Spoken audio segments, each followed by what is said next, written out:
Hello दोस्तों, स्वागत है आपका अपने YouTube channel only study centre 2.0 में। तो इस वीडियो में हम लोग क्लास 12th फिजिक्स का मोस्ट इंपॉर्टेंट क्वेश्चन देखने वाले हैं, जो कि आपके फाइनल बोर्ड एग्जाम में पूछा जाएगा। यहाँ से आप लोग का क्वेश्चन जरूर बनेगा, ये आप लोग लिख कर रख लीजिए। ये देख लीजिए, एनुअल इंटरमीडिएट एग्जामिनेशन 2023 का क्वेश्चन पेपर, यानी कि प्रीवियस ईयर क्वेश्चन पेपर है। और प्रीवियस ईयर क्वेश्चन पेपर से डायरेक्टली क्वेश्चन पूछ लिया जाता है, PYQ से डायरेक्टली क्वेश्चन पूछ लिया जाता है, इसलिए आप लोग इसको जरूर कीजिएगा। चलिए वीडियो को स्टार्ट करते हैं। और वीडियो को स्टार्ट करने से पहले हमारे जब चैनल पर नए हो, चैनल को सब्सक्राइब करके जरूर रख लीजिएगा, साथ ही बेल आइकन को भी प्रेस कर लीजिएगा और वीडियो को अपने दोस्तों के पास शेयर जरूर कीजिएगा। ये छोटा सा मैं आप लोगों को वर्क दे रहा हूँ कि जितने अभी आपके फ्रेंड्स हैं या फिर जितने भी आपको व्हाट्सअप ग्रुप हैं, वहाँ पे शेयर जरूर कीजिएगा। और इस वीडियो में हम लोग हिंदी प्लस इंग्लिश दोनों मीडियम में देखेंगे, हिंदी प्लस इंग्लिश, क्योंकि दोनों मीडियम के ओबियसली यहाँ पर स्टूडेंट होंगे। ठीक है, हिंदी इंग्लिश दोनों में देखेंगे। चलिए वीडियो को स्टार्ट करते हैं और सबसे पहले ऑब्जेक्टिव देखेंगे और प्रॉपर तरीके से मैं यहाँ आप लोग को फुल डिटेल में हर एक क्वेश्चन को सोल्व कराऊंगा कि आंसर कैसे आया। ऐसे नहीं कि सिर्फ आंसर बता दूंगा, प्रॉपर तरीके से सोल्व करके बताऊंगा। चलिए स्टार्ट करते हैं। तो देख लीजिए, फर्स्ट नंबर वाला क्वेश्चन क्या है फर्स्ट नंबर वाला क्वेश्चन यहाँ पर देख सकते हैं कि dimensional formula of epsilon not is. तो इप्सिलॉन नॉट का क्या बताना है? इप्सिलॉन नॉट का यहाँ पर डायमेंशनल फार्मूला बताना है। ठीक, इसको बोलते हैं हिंदी में बीमीय सूत्र। तो या तो आप लोग का डायरेक्ट इप्सिलॉन नोट का यूनिट पता होना चाहिए, यानी कि मात्रा, या फिर आप लोग चाहे तो निकाल सकते हैं। तो मात्रक पता है तो आप लोग डायरेक्ट इसको कैलकुलेट कर सकते हैं, और नहीं पता है तो चलिए हम लोग यहाँ पर निकाल लेते हैं। कैसे निकालेंगे? कूलम्स लॉ से हम लोग फोर्स का क्या लिख सकते हैं? Force is equal to Coulomb's law से 1/4 pi epsilon naught, 1/4 pi epsilon naught into के Q1 Q2/r²। ये कूलम्स लॉ से होता है, आप लोग जानते हैं। हमको क्या चाहिए? इप्सिलॉन नोट का यूनिट चाहिए, तो epsilon naught is equal to क्या आ जाएगा? 1/एप्सिलॉन नोट को यहीं पर रहने देते हैं, बाकी सारा उधर भेज देते हैं। ठीक है, एफ ही ये अपने जगह पर है एफ। 4 पाई को ऊपर मल्टीप्लाई कर देंगे, R² को भी ऊपर मल्टीप्लाई कर देंगे, इज इक्वल टू यहाँ पर लगा देते हैं। यहाँ पर इक्वल टू लगा दिया है मैंने। ठीक है, और ये Q1 Q2 आ जाएगा नीचे, Q1 Q2 ये आ गया नीचे। ठीक है, तो ये आ गया। अब हमको तो चाहिए इप्सिलॉन नोट का यूनिट, तो इसको क्या करते हैं? अ, उलट देते हैं, मतलब कि पलट देते हैं। तो क्या आ जाएगा? यहाँ पर देख सकते हैं, ये आ जाएगा Q1 Q2/F 4 pi R² is equal to आ जाएगा इप्सिलॉन नोट। ठीक है, तो इप्सिलॉन नोट बराबर क्या आ रहा है? इप्सिलॉन नोट बराबर इधर देख लीजिए, इप्सिलॉन नोट बराबर 4 पाई तो कांस्टेंट है, तो इसका मात्रक लेंगे नहीं, यानी कि 4 पाई का यूनिट कोई होता नहीं है। Q1 Q2 क्यू क्या है? चार्ज है, तो चार्ज का मात्रक क्या होता है? कूलम, तो coulomb into coulomb, coulomb square, और बाई एफ का आ जाएगा न्यूटन, यानी कि फोर्स का न्यूटन, और R² जो कि डिस्टेंस है, दूरी, तो मीटर स्क्वायर। कूलम स्क्वायर पर न्यूटन मीटर स्क्वायर, ये आ जाएगा आप लोग का इप्सिलॉन नोट का यूनिट।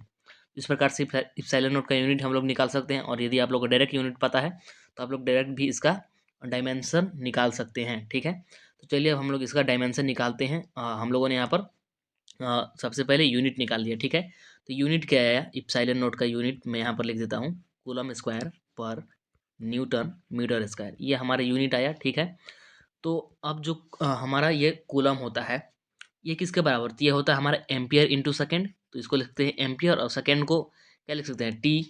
ठीक है, डायमेंशन के लिए, और इसका है होल स्क्वायर। ठीक है, और अपॉन में है न्यूटन। न्यूटन का क्या होता है? ये होता है M1L1T-2, न्यूटन का आप लोग याद होगा फोर्स का। ठीक है, और यहाँ पर फिर है एम स्क्वायर, तो इसके लिए क्या आ जाएगा? एल का स्क्वायर आ जाएगा, दूरी। ठीक है, तो जब हम लोग इसको सोल्व करेंगे, आप लोग इसको सोल्व कर सकते हैं, मैं यहाँ पर सोल्व भी कर ही देता हूँ। ठीक है, सोल्व भी कर देता हूँ। ए का स्क्वायर हो जाएगा ऊपर, फिर टी का स्क्वायर भी हो जाएगा। ठीक, और ये एम इनवर्स हो जाएगा ऊपर जा करके, एम इनवर्स हो जाएगा, ये भी एल इनवर्स हो जाएगा, और ये टी इनवर्स है यहाँ पर, तो ऊपर जा करके सिंपल में स्क्वायर हो जाएगा, और यहाँ पर एल स्क्वायर है तो ऊपर जा करके क्या आ जाएगा? एल इनवर्स आ जाएगा। ठीक है, तो अब यहाँ पर जोड़ लेते हैं, कुछ भी अगर जुड़ता है तो ये तो ए स्क्वायर रहेगा, ऐसे ही ए स्क्वायर रहेगा, और यहाँ पर देख सकते हैं T⁻², यहाँ भी है T⁻², यहाँ भी है, तो T⁻4 आ जाएगा, और एम इनवर्स और एल का पावर -3। ठीक, तो ये आ रहा है। तो देखते हैं अब यहाँ पर कौन सा ऑप्शन में दिया गया है। देख लीजिए, यहाँ आप लोग को ऑप्शन नंबर जो 2 है, option number 2, M inverse L inverse L के पावर -3 है, T⁻4 है, ए के पावर स्क्वायर है, तो ऑप्शन नंबर यहाँ पर 2 करेक्ट हो जाएगा आप लोग का फर्स्ट नंबर क्वेश्चन का। ठीक है, आई थिंक आप लोग समझ गए होंगे, प्रॉपर तरीके से मैंने आप लोग करके बताया यदि आप लोग का डायरेक्ट यूनिट पता है तो डायरेक्ट यूनिट से भी निकाल सकते हैं, और यूनिट नहीं पता तो यूनिट भी कैसे निकालना है ये भी मैंने आप लोग को बता दिया। आगे बढ़ते हैं, सेकेंड नंबर वाला क्वेश्चन है, according to Gauss law of electrostatic, यानी कि गॉस के इलेक्ट्रोस्टैटिक के नियमानुसार फाई इज इक्वल टू क्या होता है। फाई ई इसको हम लोग लिख सकते हैं, फाई इज इक्वल टू होता है, phi E is equal to Q in by epsilon naught होता है, Q in by epsilon naught. ये डायरेक्टली फॉर्मूला है आप लोग का गॉस लॉ से रिलेटेड, ये आप लोग का फर्स्ट चैप्टर में है, आप लोग पढ़े होंगे। तो इसका राइट आंसर क्या आ जाएगा, phi is equal to q by epsilon naught. Q in होता तब भी सही, और डायरेक्ट क्यू भी लिखा है तब भी सही, ठीक है।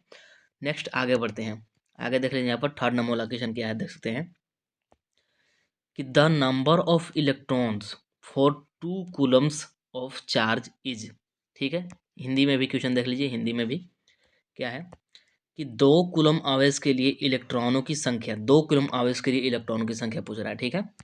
तो सबसे पहले हम लोग 1 कूलम इलेक्ट्रॉन के लिए क्या पूछ रहा है, 2 कूलम आवेश के लिए, तो 1 कूलम आवेश के लिए हम लोग इलेक्ट्रॉन की संख्या निकाल लेंगे 1 कूलम आवेश के लिए, ठीक है। तो हम लोग यहाँ पर कैलकुलेट करते हैं, कैसे करेंगे। 1 इलेक्ट्रॉन इज इक्वल टू क्या होता है, 1.6 इंटू 10 टू द पावर क्या -19 कूलम होता है, ठीक।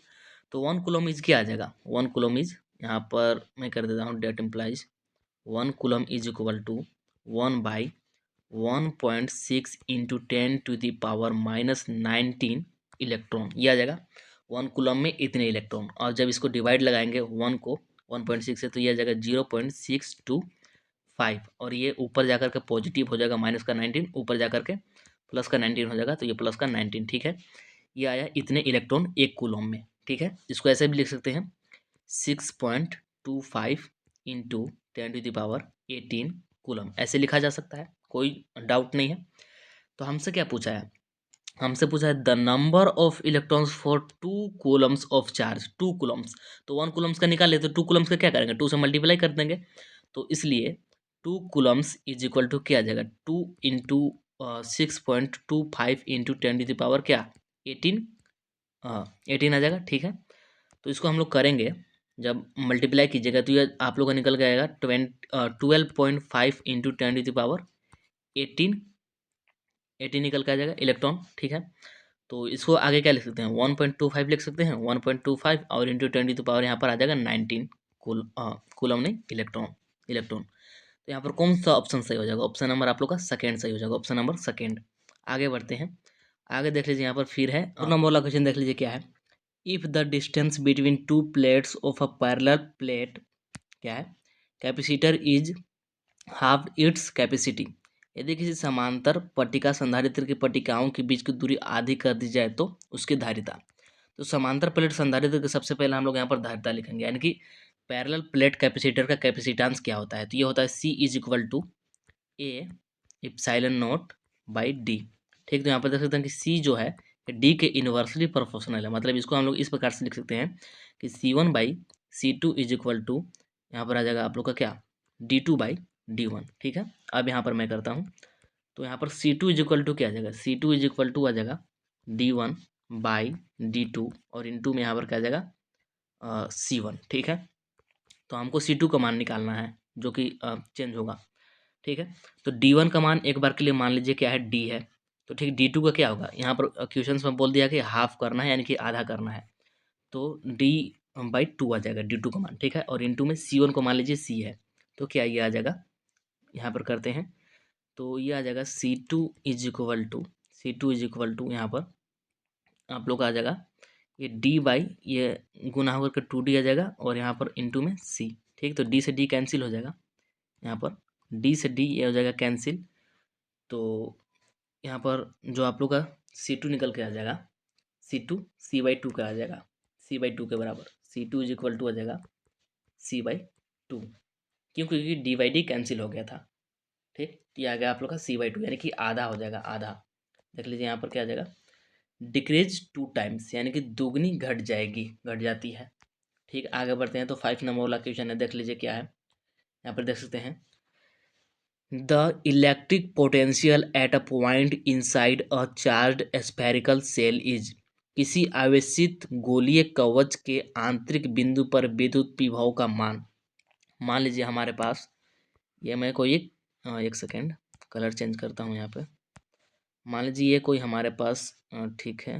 अब ठीक है, क्या बोला कि the electric potential at a point inside a charge spherical shell.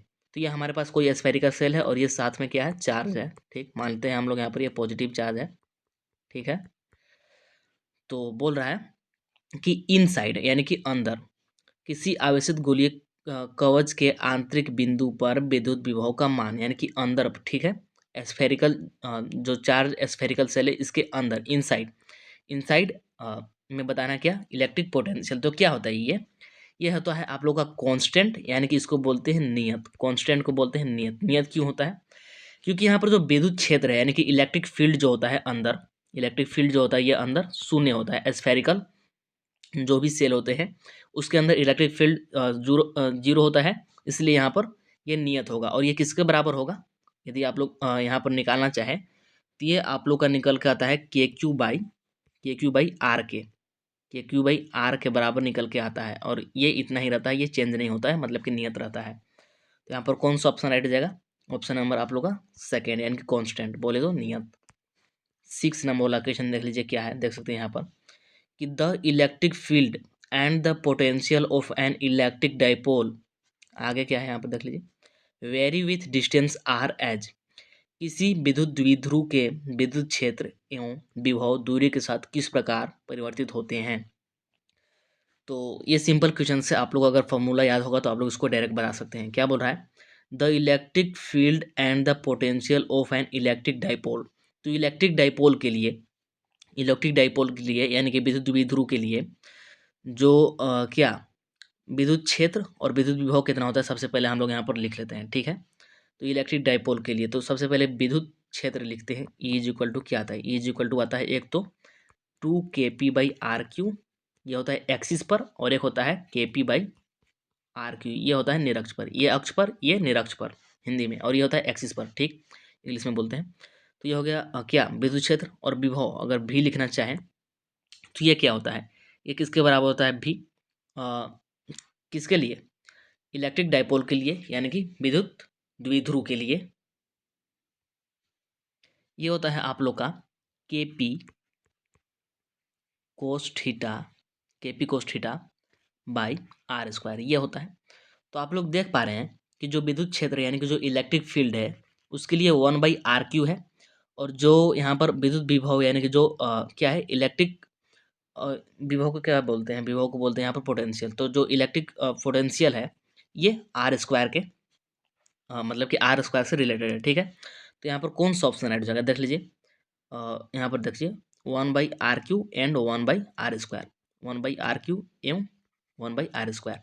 तो जो जो विद्युत क्षेत्र है यानी कि जो इलेक्ट्रिक फील्ड है, इलेक्ट्रिक फील्ड ये तो 1/r क्यू के साथ है परिवर्तित होता है, वेरी करता है। ठीक है, और जो विद्युत विभव है यानी कि जो इलेक्ट्रिक पोटेंशियल है ये 1/r स्क्वायर के साथ वेरी करता है, परिवर्तित होता है। ठीक है, आई थिंक आप लोग समझ गए होंगे।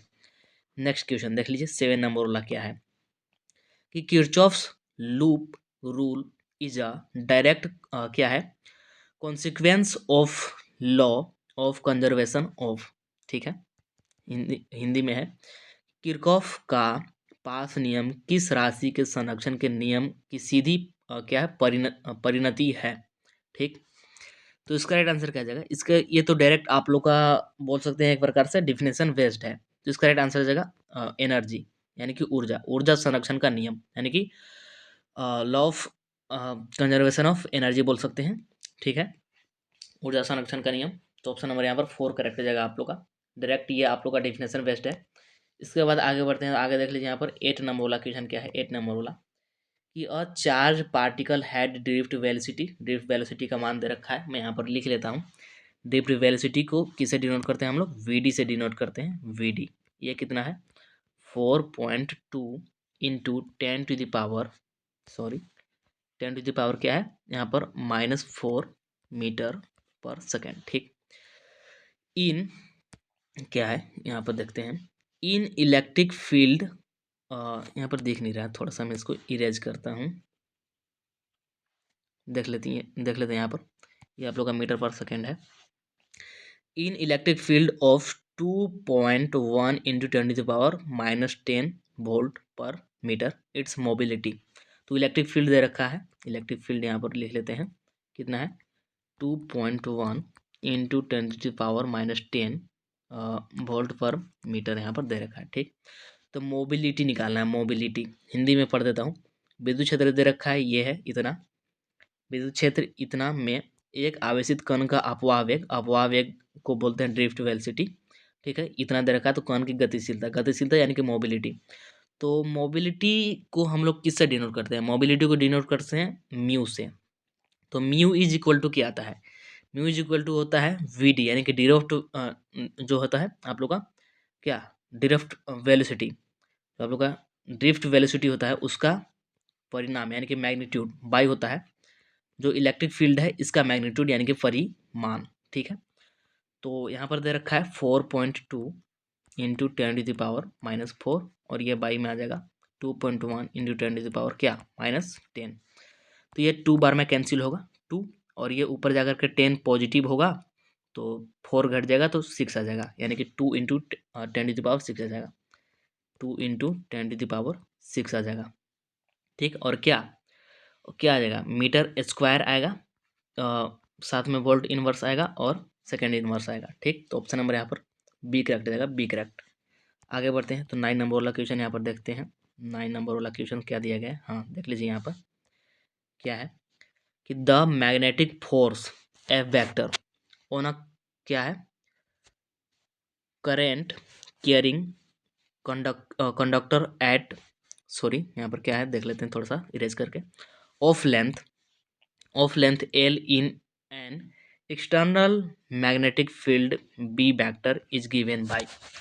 हिंदी में यहाँ पर दिया गया है कि किसी बाह्य विद्युत क्षेत्र जो कि यहाँ पर बी वेक्टर है, ठीक, बाह्य विद्युत क्षेत्र बी वेक्टर में एल लंबाई की धारावाही चालक पर चुंबकीय बल एफ वेक्टर को किस प्रकार से व्यक्त किया जाता है। तो ये डायरेक्ट फॉर्मूला है, आप लोग पढ़े होंगे, आई थिंक ये चैप्टर नंबर 5 में है, चैप्टर नंबर 5 में। तो ये डायरेक्ट फॉर्मूला होता है, क्या होता है फॉर्मूला, ये होता है आई इंटू होता है L cross B vector, L cross B, ये होता है डायरेक्ट फार्मूला। ये डायरेक्ट फार्मूला है, इसमें कोई सोल्यूशन की जरूरत है नहीं। ठीक है, तो इसका कौन सा ऑप्शन आ जाएगा, ऑप्शन नंबर यहाँ पर 3 राइट हो जाएगा। आगे बढ़ते हैं, 10 नंबर वाला क्वेश्चन देख लीजिए क्या है, देख सकते हैं यहाँ पर कि a circular coil of radius 10 centimetre having 100 turns carries, थोड़ा सा इरेज करते हैं यहाँ पे, carries a current of 3.2 ampere the magnetic field at the centre of the coil is. Hindi में देख लीजिए कि 100 फेरो वाली 10 सेंटीमीटर त्रिज्या की वृत्तीय कुंडली में 3.2 एम्पियर की धारा प्रवाहित हो रही है। कुंडली के केंद्र पर चुंबकीय क्षेत्र होगा, कुंडली के केंद्र पर यानी कि सेंटर पे पूछ रहा है। ठीक है, तो सबसे पहले जो जो यहाँ पर हमको गिवन है लिख लेते हैं। तो क्या क्या गिवन है, रेडियस गिवन है यानी कि आर जो कि है 10 सेंटीमीटर, ठीक है 10 सेंटीमीटर, और क्या है नंबर ऑफ टर्न्स को कैपिटल एन से मैं यहाँ पर डिनोट कर देता हूँ जो कि है 100। ठीक, और क्या है साथ ही करंट दे रखा है, करंट आई कैपिटल आई से डिनोट कर देता हूँ 3.2 एम्पियर, ये दे रखा है। तो पूछा क्या है, magnetic field at the centre of the coil, magnetic field पूछा है at the centre of the coil. ठीक है, तो कुंडली के केंद्र पर चुंबकीय क्षेत्र, कुंडली के केंद्र पर चुंबकीय क्षेत्र बताना है। तो इसके लिए सबसे पहले आप लोगों को इसका फॉर्मूला पता होना चाहिए, इसका फॉर्मूला क्या होता है, इसके बाद ही आप लोग इसको सोल्व कर पाएंगे। तो इसका फॉर्मूला क्या होता है, यहाँ पर सबसे पहले मैं लिख देता हूँ। तो देख लीजिए इसका फॉर्मूला क्या होता है, ये होता है बी सेंटर, बीसी से मैं डिनोट कर देता हूँ, बी सेंटर यानी कि बी केंद्र। ठीक है, ये क्या होता है, ये होता है mu naught N I by होता है 2r। ठीक है, म्यू नोट एक कांस्टेंट है, ठीक है, इसका मान निश्चित होता है जो कि क्या है, ये होता है 4 पाई इंटू 10⁻⁻7, ये होता है म्यू नोट का वैल्यू, ये होता है म्यू नोट का वैल्यू होता है। ठीक है, तो सभी वैल्यू को पुट करते हैं, यहाँ पर सभी वैल्यू को पुट करते हैं और देखते हैं कितना आता है निकल करके। तो बी सी सेंटर के लिए मैं यहाँ पर सी डिनोट कर रहा हूँ। ठीक है, तो आ जाएगा 4 pi into 10⁻⁻7 into number of turns जो कि कैपिटल एन था जो कि क्या है 100। ठीक है, और इंटू में 3.2 क्या करेंट। ठीक है, और बाई आ जाएगा हमारा क्या 2 इंटू 0.1। 2 क्या है, 2 तो ऐसे ही था, 2R था, और R की जगह पर 0.1 रखा है मीटर में बदल करके, ठीक है। तो जब सब आप लोग वैल्यू को पुट करके, फाइव का यहाँ पर वैल्यू कितना रखेंगे, फाइव का वैल्यू 3.14 रखेंगे, 3.14। जब आप लोग रख करके इसको कैलकुलेट कीजिएगा तो ये आप लोग का निकल के आ जाएगा कितना, 2.01 इंटू 10⁻³ और चूंकि यहाँ पर क्या है, क्या बोलते हैं इसको, हाँ, चुंबकीय क्षेत्र है, यानी कि मैग्नेटिक फील्ड है, तो टेस्ला से डिनोट होगा, मतलब कि यूनिट इसका आएगा टेस्ला, ठीक है। तो देखते हैं यहाँ पर कौन सा ऑप्शन में दिया गया है। ऑप्शन नंबर ए करेक्ट हो जाएगा, 2.01 × 10⁻³ ठीक। नेक्स्ट आगे बढ़ते हैं, आगे देख लीजिए यहाँ पर है आप लोग का 11 नंबर वाला क्वेश्चन कि which of the following is not correct about the magnetic field lines. Hindi में क्या दिया गया है कि निम्न में से कौन सा चुंबकीय क्षेत्र रेखाओं के बारे में सही नहीं है। तो आप लोग यहाँ पर ऑप्शन पढ़ सकते हैं, सारे ऑप्शंस, ठीक है। तो the magnetic field lines of a magnet from continuous closed loop, बात सही है, ये सही होगा। फिर है the tangent to the field lines at a given point represent the direction of the net magnetic field at point, ये भी सही बोल रहा है। फिर थर्ड नंबर वाला कि the larger the number of field lines crossing per unit area the क्या है, stronger is the magnitude of the magnetic field भी, ये भी सही है। द मैग्नेटिक फील्ड लाइंस में क्या है, interact each other in certain condition, ये गलत बोल रहा है, इसलिए ऑप्शन नंबर यहाँ पर आप लोग का क्या सही हो जाएगा, ऑप्शन नंबर 4 सही हो जाएगा। अभी मैं समझाता हूँ ये कैसे होगा, हिंदी में भी देख लीजिए, हिंदी वाले स्टूडेंट क्या है, 4 नंबर वाला, ये तीनों तो सही है, मैंने बता दिया, ठीक है। 4 नंबर वाला देख लीजिए कि चुंबकीय क्षेत्र रेखा निश्चित स्थितियों में एक दूसरे को काट सकती है, तो ये गलत बोल रहा है, क्यों, क्योंकि चुंबकीय क्षेत्र रेखा अगर कहीं पर काटती है तो वहाँ पर क्या आ जाएगा, दो डायरेक्शन आ जाएगा। अगर यहाँ पर हम लोग टेंजेंट खींचते हैं, मतलब कि स्पर्श रेखा खींचते हैं, तो यहाँ पर दो क्या आ जाएगा, डायरेक्शन आ जाएगा, जो कि संभव नहीं है। तो यहाँ पर ऑप्शन नंबर आप लोग का 4 राइट हो जाएगा, ऑप्शन नंबर 4 राइट हो जाएगा, ठीक है। नेक्स्ट देख लीजिए 12 नंबर वाला क्या है कि the magnetic lines of a force inside a bar magnet, एक छड़ चुंबक के अंदर बल की चुंबकीय रेखा है। तो छड़ चुंबक के अंदर पूछ रहा है, बाहर क्या होता है, अगर बाहर बाहर से देखें, मान लीजिए कोई, एक मिनट, मैं यहाँ पर कोई एक मैग्नेट ले लेता हूँ, ठीक है। यहाँ पर मान लीजिए ये कोई मैग्नेट है, ये है इसका नॉर्थ पोल, ये है साउथ पोल, ठीक है। साउथ जैसे लिखता हूँ, ये नॉर्थ पोल और साउथ पोल। अगर बाहर से देखो तो क्या होता है कि ऐसा होता है, ठीक है, मतलब कि N2S होता है, लेकिन ये पूछ रहा है अंदर से, अंदर से मतलब कि inside, inside a bar magnet, तो यहाँ पर क्या हो जाएगा, S2N हो जाएगा, मतलब कि चुंबक के S ध्रुव से N ध्रुव तक। तो यहाँ पर देखते हैं ऑप्शन नंबर बी जो है, are from S pole to N pole of the magnet, यानी कि ऑप्शन नंबर बी करेक्ट जाएगा, ठीक है। इसके बाद है 13 नंबर वाला क्वेश्चन, देख लीजिए क्या है 13 नंबर वाला कि the vertical component of earth magnetic field at a place is √3 times the horizontal component, the value of angle of deep at this place. क्या पूछ रहा है, value of angle of deep, ठीक है, value of angle of deep. Hindi में देख लीजिए क्या है कि किसी स्थान पर पृथ्वी के चुंबकीय क्षेत्र का ऊर्ध्वाधर घटक क्षैतिज घटक के 1/√3 गुना है। ऊर्ध्वाधर घटक जो है क्षैतिज घटक के क्या है, √3 गुना है। तो इस स्थान पर नमन कोण, एंगल ऑफ डी को क्या बोलते हैं, नमन कोण, या फिर नति का कोण भी बोलते हैं इसी को। तो इसका मान हम लोग को निकालना है, तो इसको कैसे कैलकुलेट कर लेंगे, इसके लिए हम लोग यहाँ पर फॉर्मूला सबसे पहले लिखेंगे। क्या होता है फॉर्मूला, फॉर्मूला होता है tan delta is equal to, tan delta is equal to आता है बी एच, यहाँ पर ये वर्टिकल है, बी फॉर वर्टिकल है, बाई होता है B H, B H for horizontal, ठीक है। तो यह है मतलब कि वर्टिकल क्या है, वर्टिकल चुंबकीय क्षेत्र जो होता है, यानी कि वर्टिकल मैग्नेटिक फील्ड का ये घटक है, और ये हॉरिजॉन्टल मैग्नेटिक फील्ड, यानी कि हॉरिजॉन्टल क्या बोलते हैं, हॉरिजॉन्टल को बोलते हैं क्षैतिज, हाँ क्षैतिज घटक का ये, मतलब कि क्षैतिज का ये घटक है, ठीक है।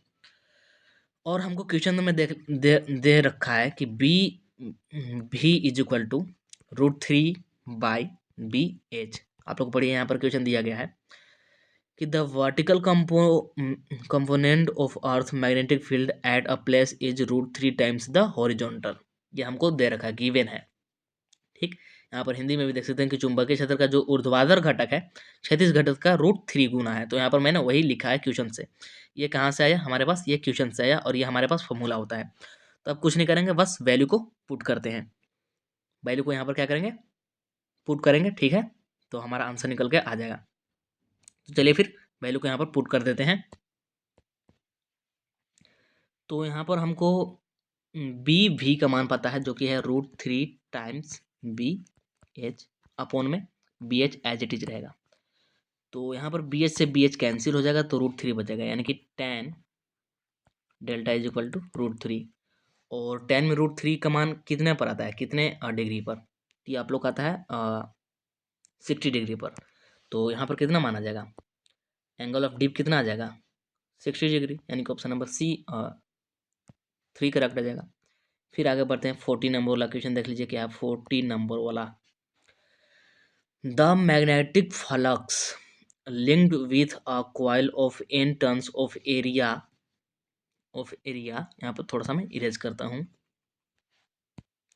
Area of cross sectional A held with its plane parallel to the field B is. क्षेत्र बी के समांतर इसके तल के साथ रखे गए अनुप्रस्थ परिच्छेद क्षेत्रफल ए के n फेरों की कुंडली के साथ जुड़ा चुंबकीय फ्लक्स होता है। चुंबकीय फ्लक्स का मान बताना है। ठीक है, तो इसके लिए फॉर्मूला होता है। इसके लिए फॉर्मूला क्या होता है, हम लोग यहाँ पर लिखते हैं सबसे पहले फॉर्मूला को। फॉर्मूला क्या होता है देख लीजिए। तो फाई इज इक्वल टू होता है मैग्नेटिक फ्लक्स जो होता है, magnetic flux phi is equal to क्या आता है, ये आता है N B A cos theta. ठीक, नंबर ऑफ टर्न है, ये क्या है, ये मैग्नेटिक बोल सकते हैं मैग्नेटिक फोर्स है, और ये आप लोग का क्रॉस सेक्शनल एरिया है। ठीक है, फेरों की संख्या, चुंबकीय क्षेत्र, ये हो गया आप लोग का क्षेत्रफल। ठीक है, और ये कोस थीटा है। ठीक, अब यहाँ पर कुछ कंडीशन होते हैं देख लीजिए। लंबवत के लिए, लंबवत को क्या बोलते हैं, परपेंडिकुलर लंबवत। ठीक है, परपेंडिकुलर यहाँ पर मैं ऐसे लिख देता हूँ पी, परपेंडिकुलर। लंबवत के लिए हम लोग एंगल लेते हैं 0 डिग्री, और समांतर के लिए यानी कि पैरेलल, समांतर यानी कि पैरेलल। ठीक है, पैरेलल को किससे दिखा दूं, ये भी तो सिंपल आप लोग समझिए, पैरेलल होता है समांतर का मतलब। तो ये इसके लिए लेते हैं 90 डिग्री, इसके लिए 90 डिग्री लेते हैं, ये कंडीशन होता है। ठीक है, तो हमसे यहाँ पर क्या बोल रखा है क्वेश्चन में, यहाँ पर देख लीजिए the magnetic flux linked with a coil of n turns of area of cross sectional held with the plane parallel. Parallel बोल रखा है 0 डिग्री लेंगे, सॉरी पैरेलल बोल रखा है तो 90 डिग्री लेंगे। तो फाई इज इक्वल टू क्या आ जाएगा, phi is equal to N B A, अभी एन बी ए का मान रखने की जरूरत नहीं है। ठीक है, और यहाँ पर आ जाएगा कोस 90। कोस 90 का मान कितना होता है, कोस 90 का मान 0, 0 इंटू दिस क्या आ जाएगा 0। कौन सा ऑप्शन राइट हो जाएगा, ऑप्शन नंबर यहाँ पर 4 राइट हो जाएगा, ऑप्शन नंबर 4। आगे बढ़ते हैं 15 नंबर वाला क्वेश्चन देख लीजिए क्या है।